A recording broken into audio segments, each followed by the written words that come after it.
What's going on, my friend? It's Jeff Newpert, and in today's video, we are covering part 3 in our series called Slowing Down for Faster Results This Year. And again, this is part 3, and as I'm filming this, honestly, it's really hard to believe that 12% of our year of 2025 is already gone. Look, if you missed the past 2 videos, we're discussing why you should slow down this year if you want faster results from your kettlebell workouts, your kettlebell programming, your kettlebell training, okay?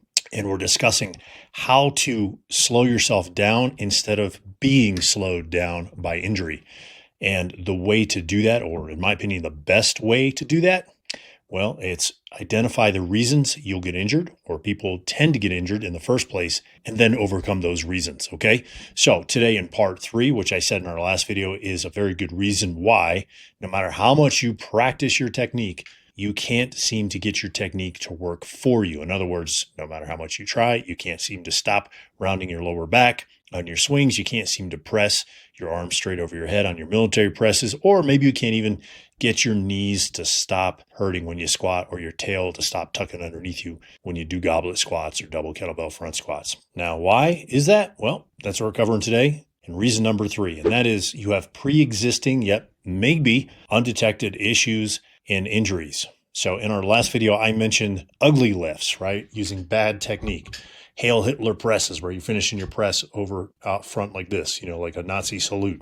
Your tail tucking on your swings and your knee knocking on your squats. All right. Now, sure, sometimes those are simply just not knowing the proper technique. And unfortunately, many times they are not. Okay. They are a result of your body actually doing the best it can to do what you ask it.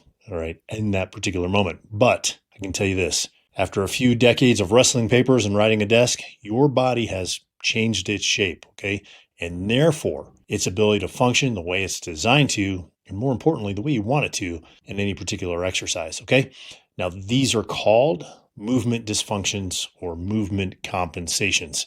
Now, the unfortunate thing is when you load them with enough weight or, a heavy enough kettlebell or you do enough reps, well, you end up breaking things, sometimes temporarily like a strain, right? Sometimes permanently. Now, neither are fun. So taking the time, slowing down, identifying your issues, then fixing them goes a long way in both your current training today, this week, this month, and in your future training next month, next year, 5, 10 years from now, okay? What you need to do is get yourself on a very good restoration program. Okay, what is that? That's something that finds your issues and fixes them, right? So you can now move the way you did when you were a kid, okay? Do your restoration program daily, 10 to 30 minutes every single day. You will be shocked at just how much you can do in just 30 days. Me? Well, don't worry, I practice what I preach. I did exactly what I'm recommending you do, only I did it exclusively for 18 months from September 2010 to April 2012, okay? And arguably, it was one of the most productive training blocks of my entire life. During that time period, during that 18 months, I got 90%, I'd say, 90% of my 25-year-old chronic bilateral knee pain to finally disappear. I could walk up and, more importantly, down the stairs without that Velcro ripping sound and without pain in my knees. I could run, I could jump, I could hike, I could do all of it, and it was amazing. All right.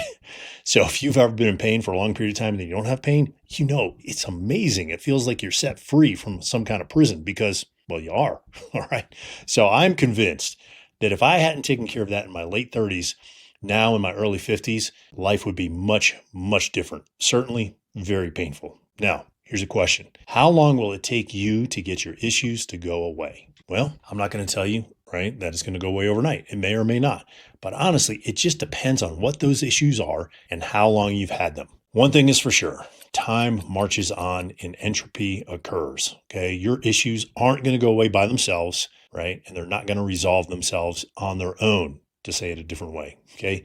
In fact, hate to be the bearer of bad news, but they are only going to get worse as you get older, which is why people have chronic knee pain for 25 years. And then, hey, presto, they end up having knee replacements, okay, when they're in their 60s. So why not make this year, 2025, we got, 88% of it left as I'm filming this video. Why not make this the year where you take care of your issues, right? I mean, why not? Again, things aren't going to get easier. Now, I'm not sure if you've heard this saying before, but I believe it was born in the U.S. military special operations. And that is this: slow is smooth and smooth is fast.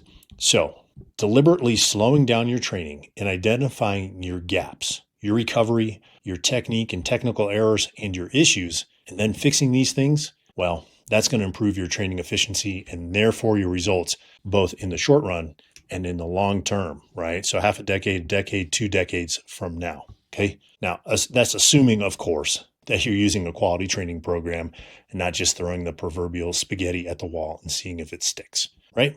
So look, if you need a good restoration program, actually, it's a great restoration program. I know because I designed it for myself, okay? It works great.